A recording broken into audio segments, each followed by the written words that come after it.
From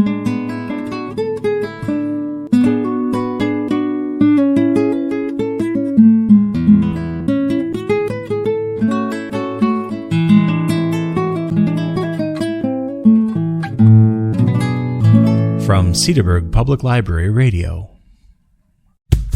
Here's Jack. Here's Jack.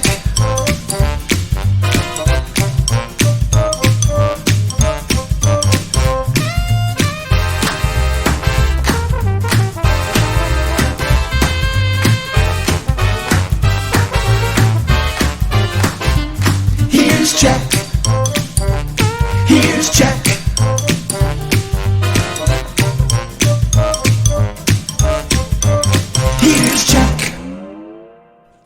Can you believe it? Back on the actual radio. It's the Jack Henke Show on CPL Radio. Not on Facebook, not on Zoom. This is wonderful. Without further ado, I'm just going to clam up and say, here's Jack. Wow, that is wonderful. You clammed up. Everybody's really going to love the show today. We have two psychiatrists here to talk about the joy of sex. Oh, right? I like Authors Terry and Kelly Dupuy Schmitt. That's next week's show. Oh, shoot. Someone juggled their notes again. I like your topic better. You're very capable, I think. I know. Let's talk about that. No. Oh. TFS, better known as Terry. Your middle name is Frank Schmitt. Sweet. And Kelly Dupuy Schmitt. That's right. Are here to join us to talk about the joy and process of making hit records. Yeah. And making cool records. Yeah. First, we have a little business to get through. Mr. Bob's Under the Bridge, creating a welcoming community in which every person receives the basic needs, necessities, guidance, hope, and compassion. Please go to MrBobsUnderTheBridge.org, and whether it's time, money, or attention, give a little, will you? And family sharing in Grafton is expanding their hours for expanded need, which is great. People who can't get there during the week can go on Saturdays. So they have this two parts of family sharing: the store where you can buy merchandise which supports their cause, or give directly to the cause, which is the food pantry. So either way, check out family sharing. Mel of Mel's Charities will be in the house in 2 weeks on Friday the 16th, so we're not going to give him any more time now. And, we have an extra celebrity here. Lisa, the owner of the Java House, is here. Woo! Nobody would believe she's in the room because no one can hear her. But there she is. big news for the 4th of July. The Java House will be open from 7 a.m. to 4 p.m. on the 4th with windows service during I guess they have a parade in Cedarburg. I've heard of that. I'm not sure if anybody knows about that. But you all should try the Bomb Pop Lemonade, a Java House original, and all of their other fine drinks, including the world-famous Italian roast, which is better than you can find even in Rome. I like the fact that Lisa has weaponized lemonade. It's the Bomb Pot Lemonade. All right. Finally. And that's his favorite ice cream novelty treat. That is. That's Pop. Way up there. Takes me back to my childhood in Two Rivers when I was doing time on the chain. No, I'm not going to talk about that, but it was a wonderful time with Bomb Pop Lemonade. Bomb Pop, yes. Because they were the biggest thing on the ice cream truck. Yes. Hey. You know me too well. So my reputation precedes me. The Job House is also the only local coffee purveyor who smokes their own flavored beans. You smoke beans? Yeah, see? Oh, you might want to say roast. Wow. Yeah, smoke sounds better. Roast smoke. Work for you say tomato, I say tomato. Work for Lisa and get black lungs. Well, that's her husband Dan. Also, a special announcement from the Java House: their celebrity barista Margot Henke is making a return guest appearance tomorrow morning from 7 to 10 a.m. Please show up because she saves her smiles only for the Java House customers, as she never smiles at home. I don't believe that. Oh, boy, you better believe it. Every time I've seen her, she's smiling. Oh, yeah, you're another sucker. The Java House is open every day until 6 p.m., so there. And you go to the parade, people like to tip a few during the parade. They don't have any alcohol at the Java House, but with the Bomb Pop lemonade or any of their fine lemonades, bring your own vodka. You got it made. Okay, That's pretty much the business. I have some questions, some really tough questions for Terry and Kelly. Uh-oh. For the 4th of July, pick one, parade or fireworks. And why? Uh-oh, Terry's grimacing. I know what that means. Terry waits for the 5th of July. Yeah. The real holiday. All right, well, they're both good. Yeah. You go first. Don't be a politician. Pick I'm one. going to say parade. Really? Yeah. Why? I like to see the people in the parade. I like all that. I like the fireworks too. But I get a little tired of the whole crowd going, oh. I start going, shut up. Happy holidays. It's the humans. The humans piss me off. So I like to see them go by in a parade. All right, there's the dark side of the 4th of Yes. July. Now let's talk to the light side. Kelly. Well, being quite human, I like the fireworks. Why? It's just fun and exciting, and there's this feeling everybody is, the kids are all waiting. They can't wait to see, and then I kind of like the ooh. We kind of Shut up. I'm serious. Yeah, there he is. Well, there you go. He is, So that's what makes the world go round. There you go. That's who was sitting behind us last year. Yeah. That's who was. Shut up. Pelting you with beer Shut cans. up with your happiness. Keep your happiness to yourself. Bye, Lisa. Take care, Lisa. Thanks for Thank you, everything. Lisa. I think that was a Lisa impersonator. She didn't say a word, I don't think, the whole time you've been on the air. Well, we didn't offer her a mic. Strategically. Very strategically. Yeah, and usually she doesn't need one. Anyway, the Cedarburg 4th of July parade is kind of a big deal, and so much so that people historically put their chairs out the night before to get to do it, and then they didn't allow that, so people were drawing like chalk outlines, it was just crazy. But this year they passed an ordinance saying they can't go out. They used to say 7 o'clock the night before, so people would be waiting on the sidewalk on the 3rd of July to claim their spots. That's awesome. As soon as 7 went, the bell rang and everybody slammed down the thing, but they aren't letting people do that this year. They have to come. They can't put chairs up until the 8 a.m. the day of. That's not going to happen. That's not going to happen. That's not going to happen at all. It's going to be enforced. I thought you were the light. You were the light of the room. What is the penalty for drawing an outline of a chair before 8 a.m.?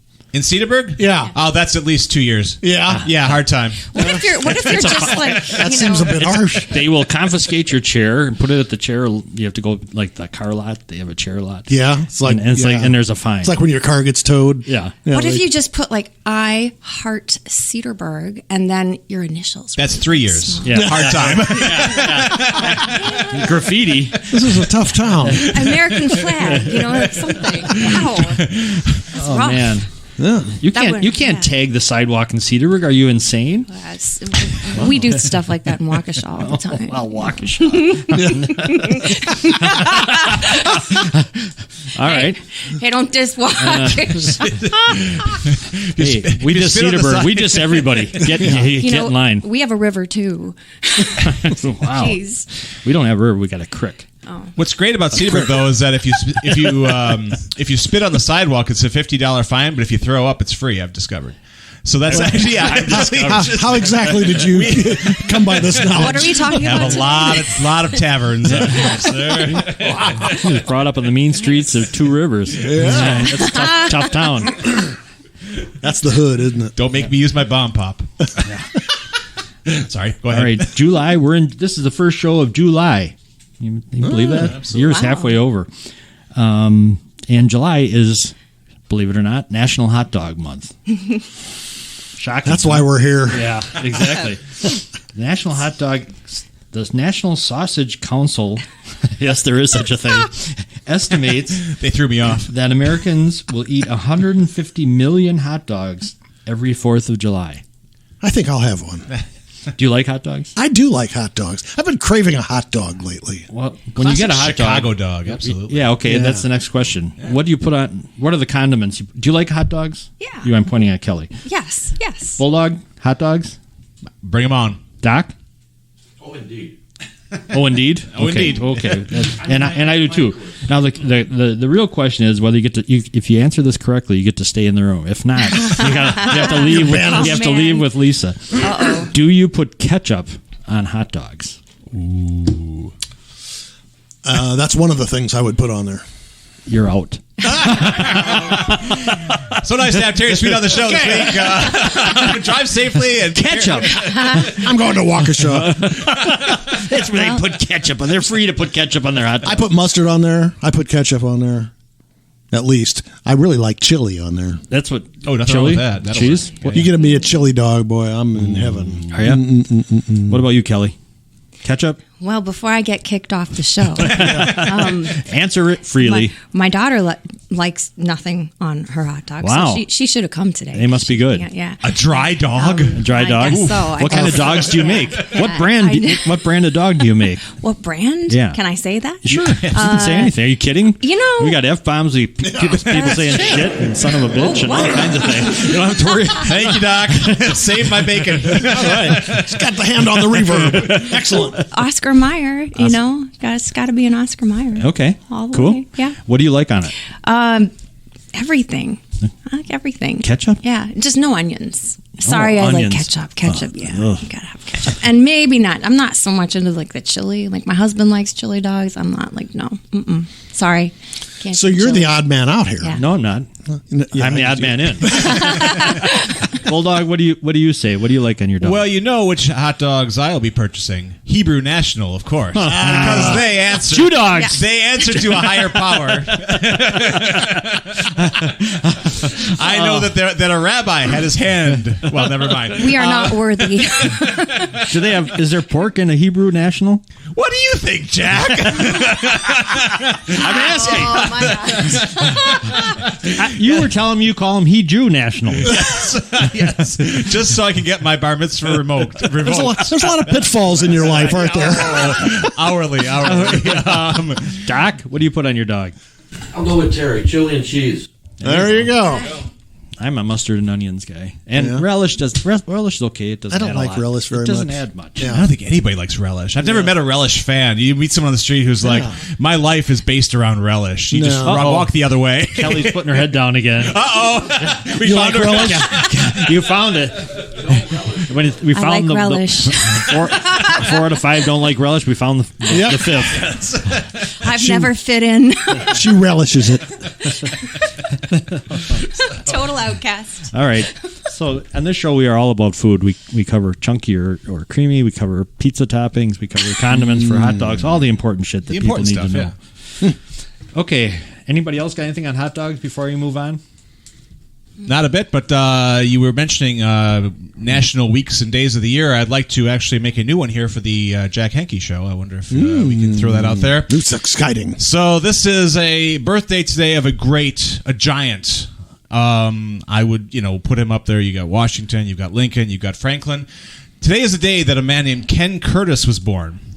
Ken Curtis, also known as Festus Hagen on Gunsmoke. Oh, Festus. Yes. Yeah. So this is his birthday today, and I think we need a National Ken Curtis Day, so I would like to make today, July 2nd, here on the Jack Henke Show. You're not big enough. I thought it was going to be Uncle Fester. Festus Day. Somebody cool. Did you know that Marshal Dillon had up to 5 deputies during the extensive run of Gunsmoke? Really? Because it ran for 723 years. Uh-huh.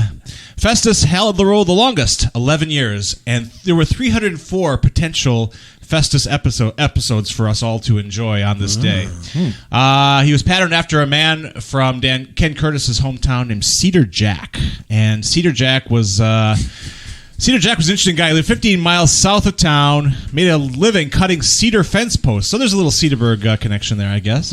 And unfortunately, Curtis observed many times that Jack came to town inebriated and would wound up in the constable's jail. And Festus said, this is the character. This is the person I'm going to be for 304 episodes on television. So there we are. Ken Curtis, a great man, born this day. I know who Festus is, but I never watched. Is that where the holiday Festivus came from? I don't know. Bulldog? Yes. You're the geek, our resident geek. Tell us. No, Festivus is that is a Seinfeld. We know, yes. but it has to come from somewhere. Everything. Festus Hagen, I don't think was in Jerry and Larry David's mind when they were Probably not. bringing about. I was just being silly. Absolutely, but Festus. Okay. it's Festus Day here on the. Well, Jack I Henke got Show. a much more important day than that. Yesterday, on this day yesterday, so on yesterday, Yeah. Thank you, Jack. in 1979, Sony began selling its Walkman MP3 player Wow. and changed music listening forever.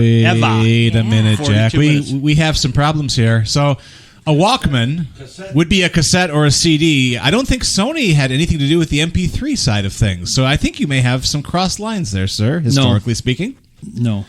I Okay. believe Apple was the first to come out with an MP3 player to carry around with you, not Sony. Yeah, but so those were cassette players. Yes. Yeah. Yeah. Yeah. Yeah.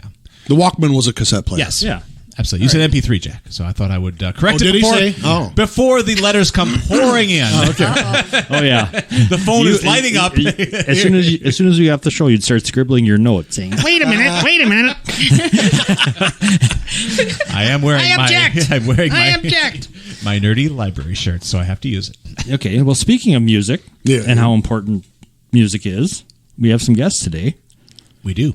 Terry and Kelly, who both you're like almost regulars. You're like Rodney Dangerfield on the Hey, Tonight Show. because we get no respect. No, because he's funny. He's funny as hell. Weird mannerisms. Okay. No. It's good to know where you stand. Yeah, it is. Terry wrote our wonderful theme music. That is fantastic. Gets you in the mood every Friday. Thank you. Kelly's been here numerous times. In fact, we had the two of yous on for a Christmas special. Yeah, Live. that was fun. That was fun. That was a great We one. needed a little fun that Christmas. That was Yeah. otherwise very bleak Christmas. Kelly was drunk. Yeah. Oh, You weren't supposed to say anything. You promised. I lied. come here for the inside You story. trust him? No, of course not. If you listen to Terry's promises, you get what you deserve. So Terry is the maestro of the Jack Henke Show, and Kelly is the songstress. So tell us about your recent collaboration. We've got exciting news. Kelly was on about 3 weeks ago, About performing that. some songs live. You And forced me to. I was yes, ready. yeah, you were excellent. So much energy live. So you performed some songs, but that was pre-Nashville. Yeah. Before your life was changed. So How did you know?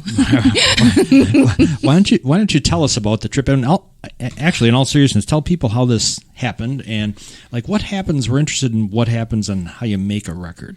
Yeah. So why Go don't you ahead. start? Go ahead. Well, Kelly wrote these songs. She has enough songs to do an album. And so, but there are some expenses with recording. So we were just doing the first part of this album. I work in Nashville regularly, so I know the musicians and the engineers and the studios and that sort of thing.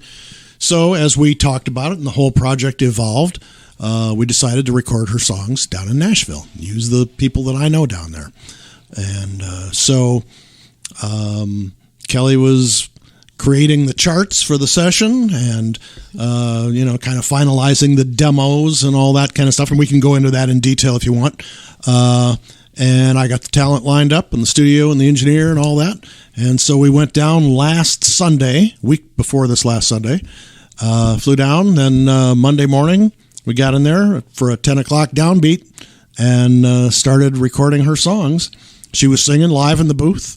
And we had, everybody probably says this, but we really did. We had the top players in Nashville. And the whole experience was magical. The music, the love in the room, everything. The players love each other. They loved Kelly. Everything was just beautiful. I was going to ask you about that. So the players are used to playing with other highly talented and well-rehearsed individuals.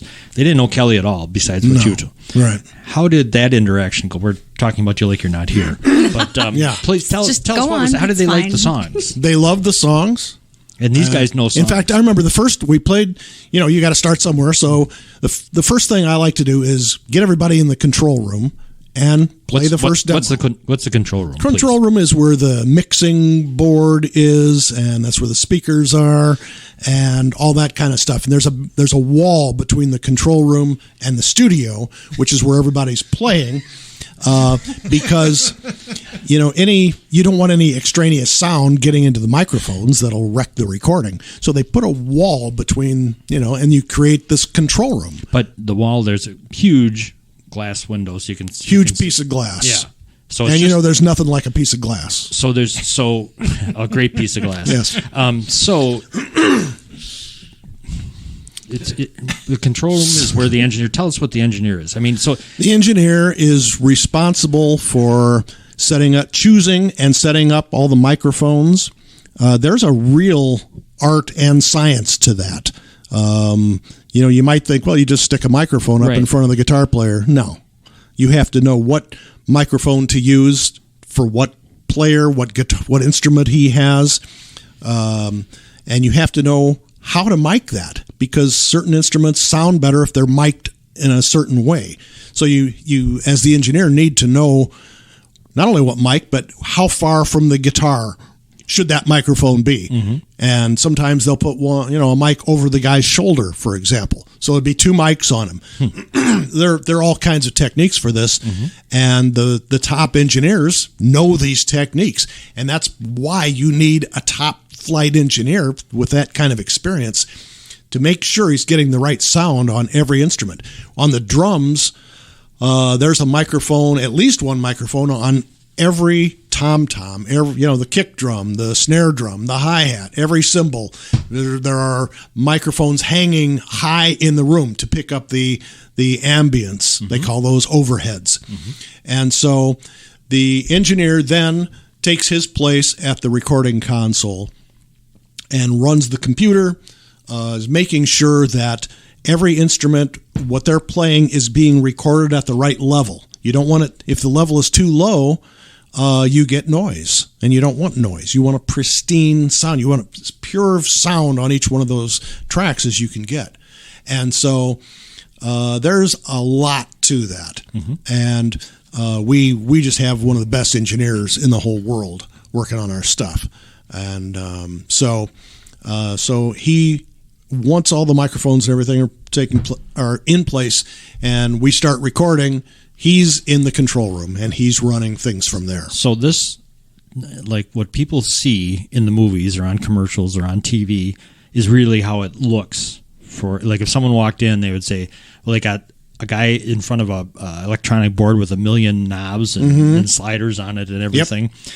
And then you're looking through a nice piece of glass at musicians. Are the musicians, were they all together in the studio, or how did you do that for this? There is a room for the drummer, because drums are extremely loud. And what a lot of the studios have done is built a drum room. They used to call it a drum booth, but now it's not really a booth. Like in this case, and in the cases of a lot of studios, they're very stone walls. This used to be. When I started doing this, they had a drum booth, and everything was just dead. That was the sound. It was that you walked in there, you couldn't even hear yourself talk. All the sound would just disappear. Now we've gone completely the other way, and they want that room as live as possible acoustically, so that it's all made out of rock and stuff like that. In this case, they call it the rock room.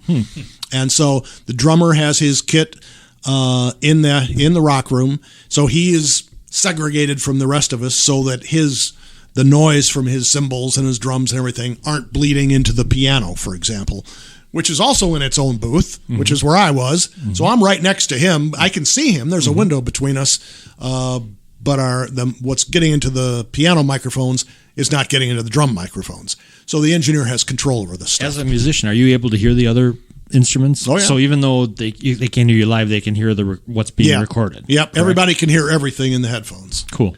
Question on audio nerd question for you. So you're talking about like best practices and what the engineers are doing, but how often do you get an engineer who has a certain approach that's like more akin to their personality, so they'll actually break some best practices. Like they'll come in and be like, well, I want more warmth on this, and it's like, oh, that particular producer or that particular engineer brings that to the table. Is that something that, you know, does that cause problems then in the recording process? When the engineer, you know, for me as a music producer, the engineer can make or break your project. Yeah. And it took me a long time to find somebody that was on the same wavelength that I am. And he's going to record it and mix it the way I hear it. That must be a shitty feeling if you it's really tough. Yeah, and you're not in sync. Yeah. You know, it's not even that they're wrong. They're wrong for this project. Exactly. Or for working with you. Exactly. Yeah. I mean, you hear musicians who are like, well, I wanted to work with Rick Rubin on this project because he brings a certain, you know, or I won't bring up Phil Spector. That's probably yeah. But, you know, Misty, the guy who developed the Wall of Sound and all that. I mean, so every producer and engineer, I'm assuming, has their own kind of stamp, even though it goes above and beyond or below best practices. I think that's probably right. Okay. Yeah, there's definitely, you know, there's a personality that gets involved, and you know, there are some engineers, for example, that are really good and experienced at recording orchestra. Sure. And that's a different animal. Yeah, absolutely. And there are a lot of guys that really just record, you know, country or rock or something like that. That guy might not be the best guy for your orchestra project. And vice versa. What if I it's like an orchestra guy, you don't want him on your heavy metal session. Yeah. What I've noticed about your engineer, you can name him if you want, but he has a way of suggesting things and they're smart suggestions without, he does it so softly that it's not a challenge to you or to anyone else in the room, and kind of says, well, you know, and it's easier to listen to someone like that. You may or may not agree, but he's pretty sharp, and if he's making some suggestions, you know, I always listen to him. Yeah. Absolutely. He's wonderful. Yeah. He brings a lot to the table. He's carrying his weight. Yeah. He knows what he's talking about. So when he says something, you listen. Yep. Because you know he's saying it, you know, in sincerity to make everything sound better. The beauty of a session like this is that applies to everybody there. You know, if the drummer has a suggestion or the guitar player has you know, why don't we try it like this? Yeah. Or what, you know, if they say that, you'd be a fool to not consider what they're suggesting. Right, whether it makes it in the final cut or not. Right. Still try it. Yeah, you may not like it, you know, but you got to at least consider it. Yeah. It's interesting stuff, the choices that are made. We don't hear or see enough about this because, you know, I think people listen to music and take so much for granted. You see a documentary about, like, the Wrecking Crew or anything about the making of, like, Pet Sounds and see how Brian Wilson was working or, you know, the crazy stuff he was up to. Yeah. It's fascinating stuff. It really is. And you guys just experienced it. You guys are just coming off that. It is. And we're still high from it. It was it was an amazing experience. Okay. Awesome. Let's go to Kelly. Kelly, what was it like for you walking in there and what was your first impression? It was incredible. It was like, you know, being in a dream. Walking in to East Irish Studios and just, you know, taking it all in and seeing the band set up. And, you know, I'm not used to a work environment quite like that. I'm a music teacher and, you know, it's school. It's elementary school and it's very different. And so, you know, one of the first things that kind of freaked me out was I'm walking into the studios and I'm watching everybody set up and I'm realizing nobody is going to tell me what to do today. Nobody's going to tell me what, like, oh my God, they all think I know what I'm doing. So there was a moment of panic because, you know, it was new. This was brand new. Excuse me, Kelly, did you see the panic in her face? Or not? Did she hide really. it well? Yeah. Not really. Yeah. Okay, I mean, I know her pretty well, so I knew that she was a little anxious. Okay. He was totally ignoring me. Like, he was like, you know, you're on your own. Like, if you embarrass me, I'm never bringing you back here. So just hold it together. Cool. You know? So he just walked over to the piano. He's like, yeah, I'm one of the bands. So, you know, you're on your own. You're just the, what did you say? The chick singer chick or something? singer. Like, yeah, thanks. So, She seemed to like that a lot. It was the alternate title for the album, actually, Yeah. was The Chick Singer. But we decided not to. What surprised you most when you got there? It was just the flow of everything, the beauty of how everybody works together, and to be in the presence of all the most amazing musicians, you know, in Nashville, and there was a camaraderie among the band and a respect, and a love. Like when Terry's talking about the love, like you really can just feel this amazing love between musicians, and they were excited to work on this project. And it was something I had to it was very humbling, because here I am with, again, the best musicians in Nashville, and I'm like, hey, here's my demo. Yeah, good. Well, let's talk about that just a little bit. So what was it like? One of the things I always love about a session when I do this with Terry is what's a demo? Please explain a demo. Demo is a rough recording, So how do you produce it, right? When you typically you sing it, whether it's going to be their voice or not in the final. Right. Typically, I'm not the singer. Yeah. But I like if you or some other ad agency calls me or whatever, and there aren't any others. Well, that's true. You're the best one. That's right. In the world. That's right. Good answer. But I will write the song, and then I'll record a rough version of it. Today we do that in the computer, and so I'll record a piano and bass and drums and whatever other instruments seem appropriate for the thing, and I'll sing the lead. I'll probably sing the oohs and the ahs if that's appropriate. And I'll make a rough recording. And the reason we do that really is so that the client, the person that's hiring me to do this, can hear the melody and the lyric and get a feel for the general pace and everything else, the general sound. They can have an idea before they've spent a ton of money going into the studio. This gives them an opportunity if they have a problem with a word that I said, why don't you say this instead of that? Or, something like that. They have an opportunity for input before we've all committed to this big, expensive recording session. Cool. So that's the demo. We're gonna go a little bit more on that thought, but first, speaking of ad agencies, we have to go to a commercial break. Jack is so spoiled by our year on Zoom, he thought he could just go and go. No, my streamers have parameters, or they kick me off the air. Oh. So we'll kick it over to our friends at Live 365, and they'll sell you stuff, mostly public service stuff. So don't worry, it doesn't hurt too bad. And we'll be back in 2 minutes. All right. Oh, God. Yuck. Bulldog's hairy arm flailing around in the background. I guess we're back on. I guess so. Terry, now we were just talking, just before the break, where we had our streaming commercials on, Kelly was explaining what her feelings were like when she first walked into the room with all those professional musicians. Yeah. What was it like for you? Well, when I walked into the studio the first time, I was about 15 or 16 years old, and I walked in and looked around, and I felt the vibe of the room, and I looked at it, and I just, every fiber of my body went, this is it for me. And I think this is really a lucky experience that I had, because from that moment, I knew my whole life was going to be here. It's going to be in the studio. This is all I want to do forever. And it's all I've done. And I've never been sorry about that for 1 second. And every time I walk into the studio, I get the same thrill all over again. That's fantastic. Yeah. I think I'm a lucky person for that. I think some people look their whole lives to find something that they love, but I found it at a very young age, and there's never been a question for me. Yeah, good. Here, I can add on that. Just try a lot of shit. You don't know until you try it. You don't know. But it is fantastic to have the opportunity that Kelly just had. And Kelly, so you walk in, you're wowed by what's going on. And then what I always love about the process is when Terry plays the demo, gets all the musicians in the room and plays the demo for them, and then they listen and they start making suggestions. What was it like for you to have these professional musicians listening to your demo with you singing and making suggestions on your songs?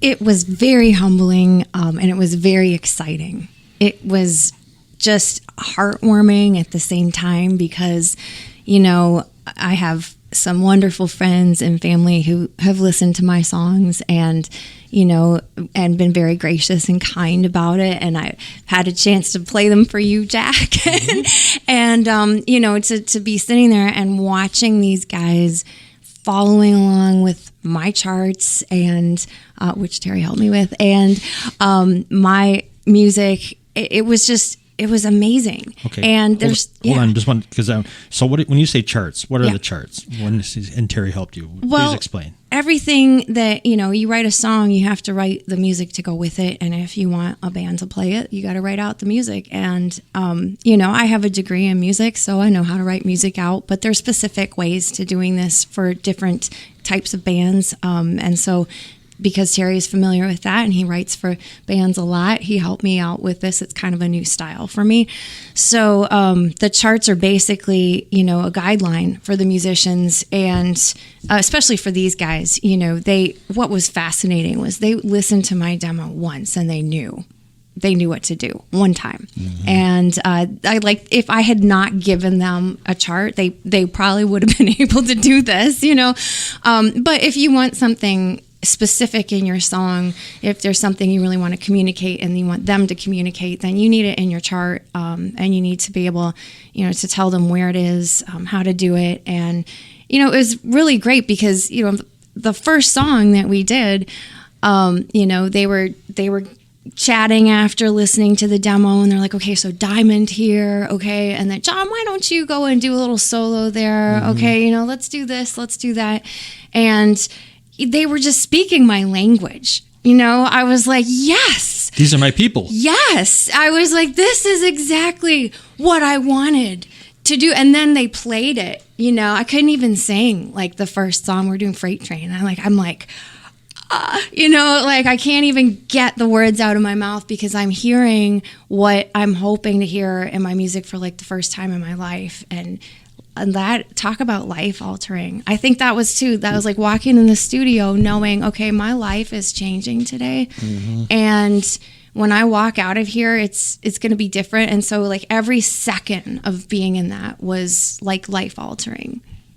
Yeah. That day when we were there, and we haven't even talked about this, the moment I just knew this was going to be great is we had played the first demo, which was Freight Train, for the band, and the bass player, who's so good, you can't even describe how good this guy is. He goes, "Oh boy, this is going to be fun." Do you remember him saying that? I do. Yeah. I do remember. And the minute he said that, I was like, yeah, yes, it is. Jimmy Lee Slows. Just, yep. That was going to be my question again. Speaking like Kelly's not right here with us, but Terry, we heard what her reaction was. What was the band's reaction when they heard the demo? You kind of said the one thing, and to Kelly and her voice. They've worked with a lot of singers, mm-hmm. So they liked it, and these guys are all pros. So as soon as we play the demo for them, that's like the kickoff. The process has begun now, mm-hmm. and they're looking at whatever kind of chart we've given them, whether it's sheet music or Nashville number charts or whatever we've given them. They're looking at it and they're listening and they're starting to make notes. Okay, I'm going to do this here. I'm going to do this here. The feel changes right here, and they start making notes. And they'll probably go, "Why don't you play that again?" We play it again, and they're making more notes. And somebody will go, "Are you going to do this diamond right here?" A diamond is like a whole note. It's like everybody gets that 1, 2, 3, 4, 1. So that hold mm-hmm. in Nashville, that's a diamond. Mm-hmm. And so it's like, are you going to play that diamond or are you going to play through that? That kind of thing. And one guy, I think I'm going to hold that, but why don't you play through it? Or something, they start talking, and this collaboration begins, and the whole melange just begins. And so, as soon as you play that demo, you're in the vortex, mm-hmm. and the whole thing starts. So that's what they're into. They like it. They like her. Now let's pay attention. Let's see what we're going to do here. And it's all business after that. It's fun. It's full of love. There's humor that goes on, and but they really get in the music. Like they really, I could see Jimmy just like he would have his head down and just kind of really focusing on what he was going to do.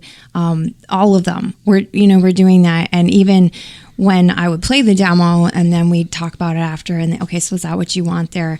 but having the opportunity to say, yes, this is what I wrote. As far as my ability to write here is, if you hear something differently, if you want to add something, please do. Please bring what you have to this, because that's part of this process. It's part of the journey, to be able to say, okay, well, here's this. What can you help me communicate in this? And that was just a beautiful thing. For example, the drummer Dennis.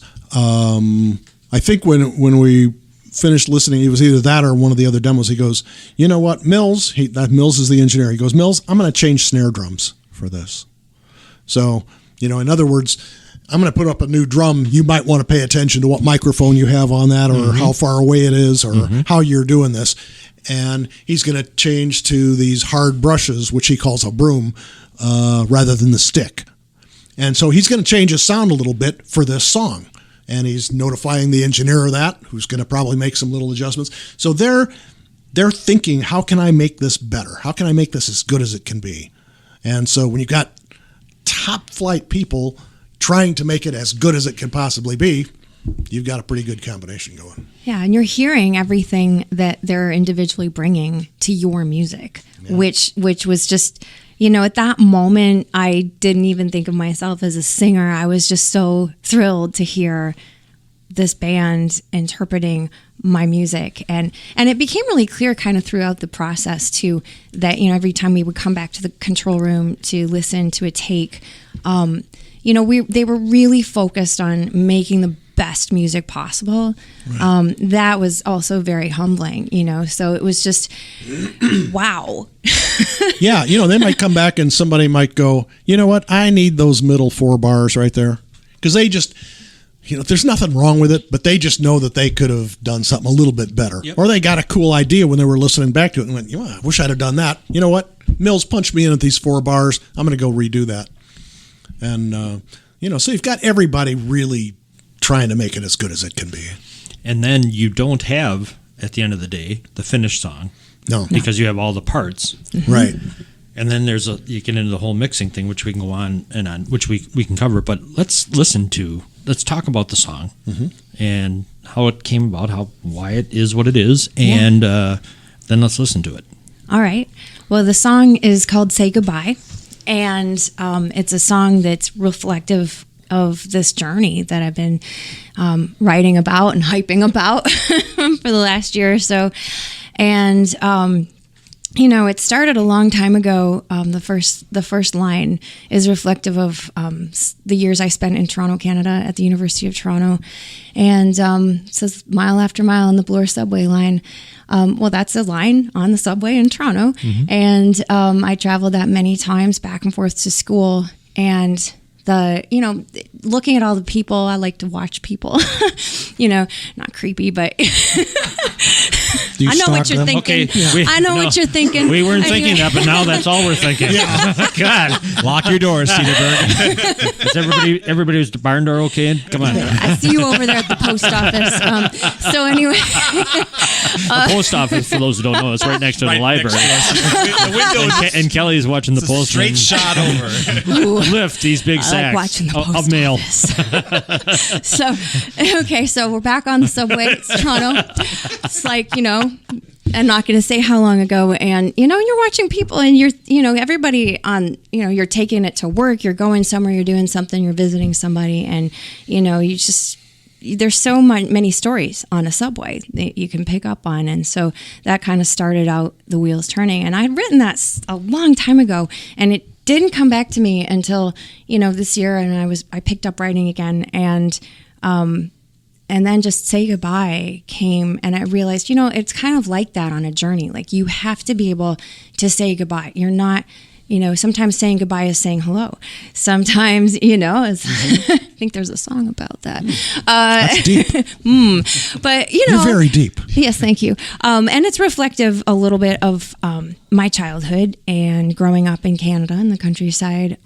But it's also, it's a little bit made up too, because it's what I would imagine a journey would be for some people. And so it's really something, to give people courage to say, you might be in a place right now where you want to grow from. And sometimes you have to have the courage inside to say goodbye to that place, because really you're the only one who can do that, and to trust that, there's probably something better waiting on the other side.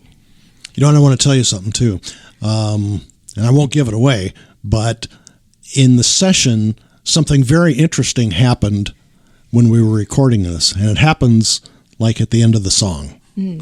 And we kept it. It's still there. Well, I was just so you'll hear it. I was going to say, listen to Kelly. So no thought at all went into the song. It was just a lark. You just scribbled some words down on a bar napkin and off you went. No, it's fascinating to hear that, because when Terry sent the file and say goodbye, I was like, oh God, it's going to be a angst-ridden. Where the F is freight train? We've done angst on this show quite a bit. Oh my God! We? Yes, we have. So enough with the angst, but I can't wait any longer. Bulldog, would you please play for the first time ever? Yes. Yeah. Yes. In this form, in this finished form, Ever. over the internet, which is connected to the entire solar system. No pressure. No pressure. No pressure. Let her rip. Yep.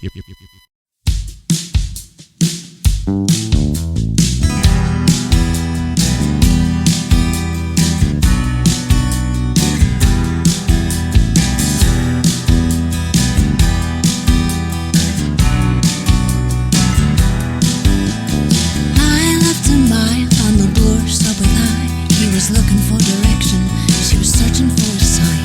They were chasing after rainbows in a rain-soaked sky, heading fast to nowhere and running from a lie. When the tracks are laid and the tunnels dug deep, there's not a lot of room to fly. Sometimes it takes another one's deed or the courage to say goodbye.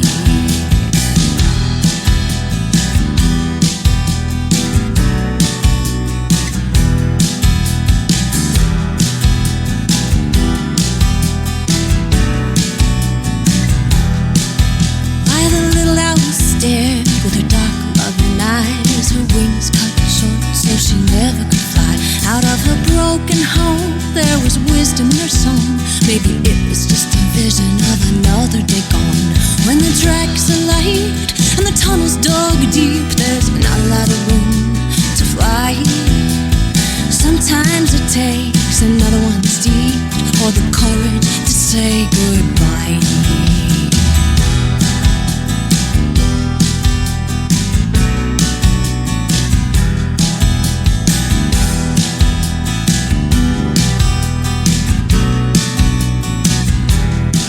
She was a little girl that grew up in the fields beneath the sky, making houses out of sticks, running like she could fly, singing in the wind where nobody could hear, and wishing she could touch the stars. When the tracks are light and the tunnels dug deep, there's not a lot of room to fly. Sometimes it takes another one's deed or the courage to say goodbye. Goodbye, goodbye, oh, say goodbye. Goodbye, goodbye, oh, say goodbye.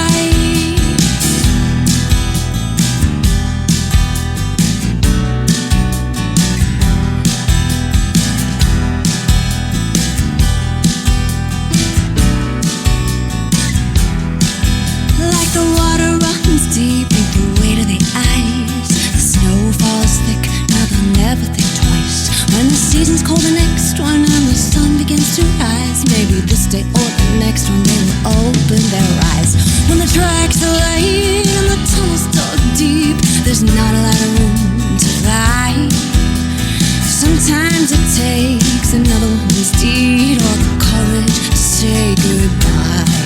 When the tracks are laid and the tunnels dug deep, there's not a lot of room to fly. Sometimes it takes another one's deed or the courage to say goodbye.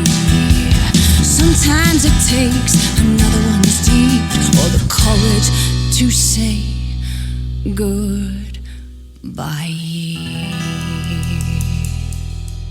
'Cause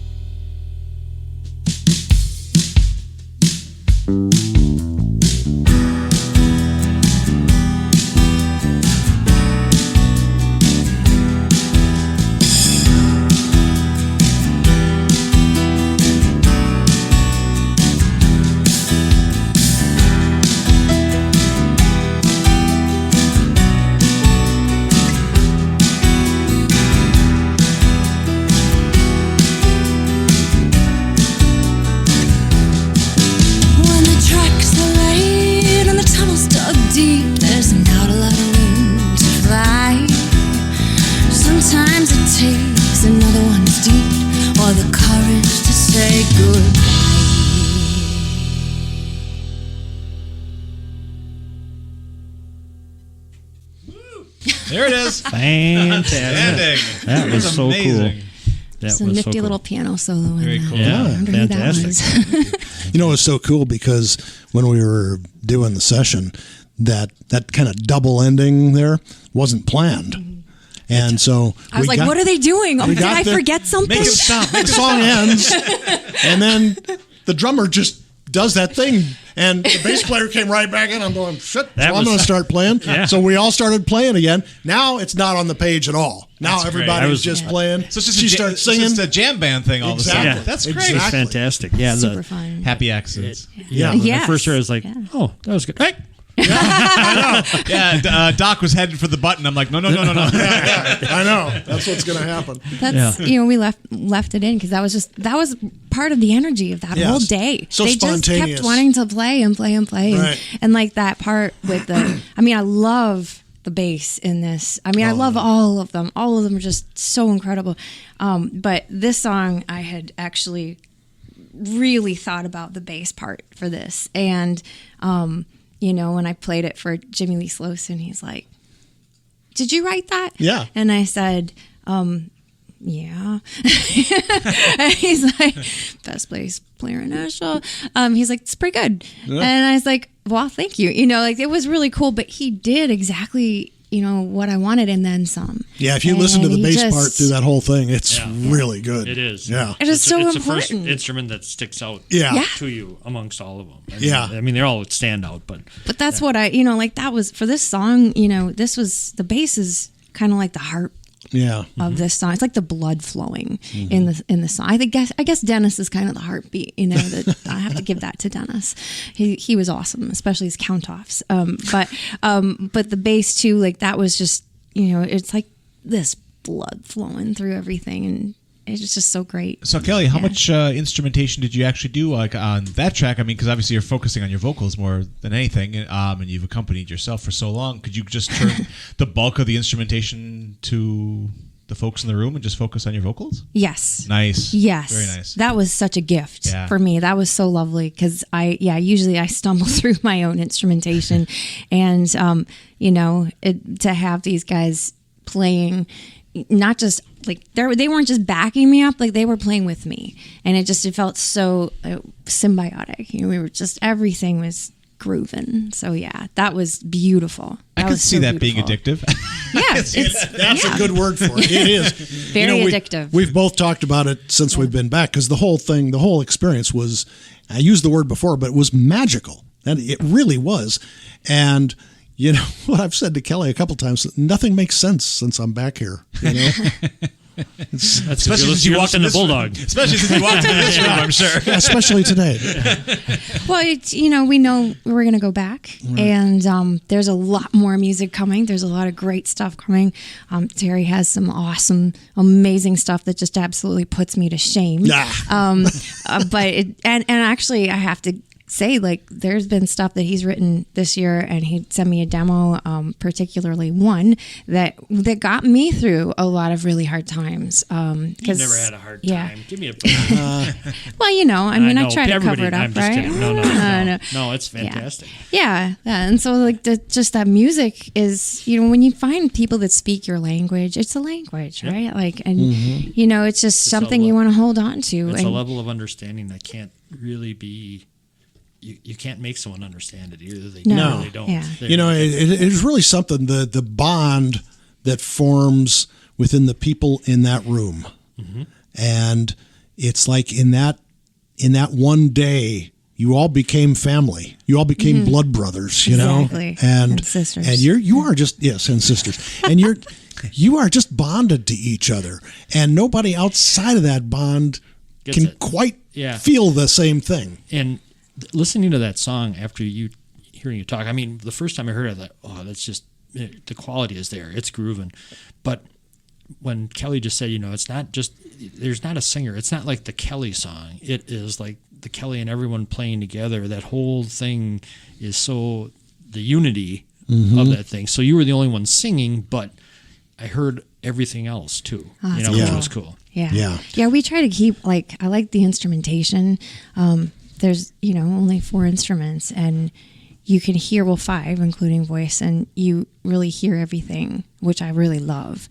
And I think everybody in the band was in agreement with that. Like, even, and Mills, the engineer, he was like, there's not a whole lot of other stuff and fluff and stuff, like it's kind of raw, but it's just beautiful because you can hear every part. And I think that's really important. Yeah, we didn't overproduce it. We didn't, purposely. By design, we didn't overproduce it.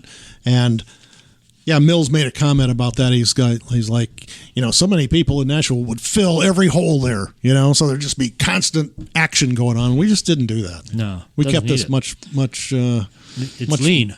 Yeah. Lean and beautiful. Yeah, the song is the king. Yeah. We don't have to play, we don't have to show off our chops every measure, We want to give the listeners, I want to give the listener, room to grow with the song too.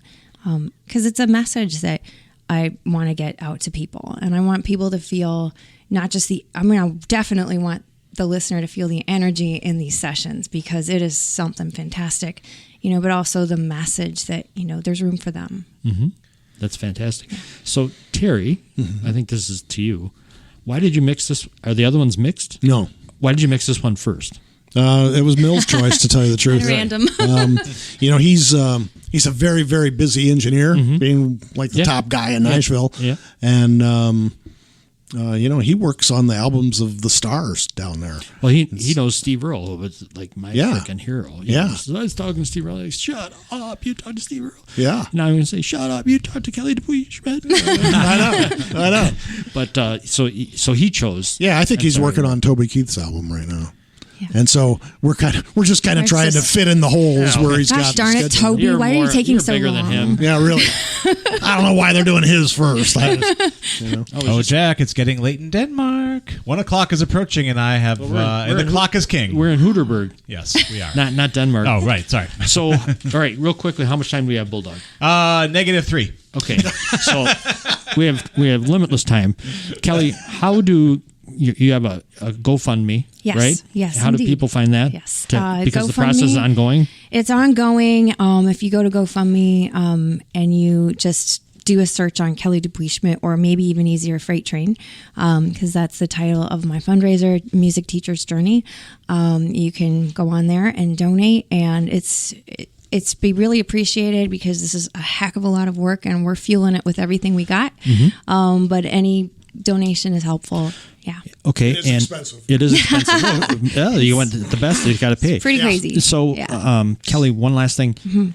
Can someone pay and download that song now that it's mixed? Can you raise money that way or no? Not yet. Okay. We're planning on a big launch, and we're just going to create a little bit of anticipation right now. Got it. Okay. And, you have to let us know so we can make sure and promote it. If you're listening to this on the podcast side of things, in the show notes, you will find a link to Kelly's GoFundMe page, so that'll make it very easy. Nice. Yes, and if you are on the GoFundMe page and happen to want to GoFundMe, then I'm sure that there will be a special link to this music when it is released, just for you. Great. Super cool. Yes. Excellent. Thank you. All right. That's a show, Bulldog, kids. You Killjoy. Thanks a lot. Well, it's all. The clock is my master. So this was so much fun to have you guys in studio. Thank you for coming out. Thank it's so you. much fun to be back on the radio. I mean, Zoom was fun, but this is great. And Awesome. I have one more request, Here we and that go. is, Terry, that room that you can walk in and not hear anything, especially yourself talking. I want that for Bulldog. Can you bring that here? That would be nice. Yeah. we'll get our own GoFundMe page going for silencing the Bulldog. Oh man, to the top! $1.3 million on the first day. I'm so Don't excited. compete with me. We'll shovel a few shekels your way. There we go. Thank you. Shekels, I'm glad you used that terminology. Shalom. All right. That's a show, everybody. We'll be back right here on the radio next week. I'm so happy. In Shalomberg. Take care. In Shalomberg. Take care, everybody.